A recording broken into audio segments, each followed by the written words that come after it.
இவங்க தான் நம்ம கதையோட ஹீரோயின் கன்யா. கன்யா ரொம்ப அழகான அன்பான ஒரு பொண்ணு. கன்யாவுக்கு கடல்வாழ் உயிரினங்கள் மேலே அலாதியான பிரியம்.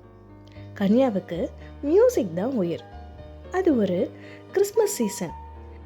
பீச் பக்கத்தில் இருக்கிற ஒரு சர்ச்சில் வருஷம் ஸ்பெஷலான மியூசிக் ப்ரோக்ராம்ஸ் நடக்கும்.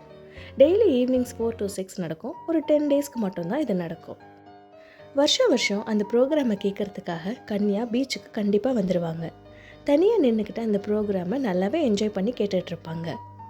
அதே மாதிரி தான் இந்த வருஷமும் அந்த ப்ரோக்ராமை கேட்குறதுக்காக கன்யா வந்திருந்தாங்க. எஸ், எப்போதுமே தனியாக நின்று அந்த ப்ரோக்ராமை கன்யா கேட்டுக்கிட்டு தான் இருப்பாங்க. ஒரு நாள் அந்த ப்ரோக்ராமை பார்த்தது கிடையாது. அது ஏன்னா அதை நெக்ஸ்ட் வீடியோவில் பார்க்கலாம். அடுத்த அலைக்காக காத்திருங்க.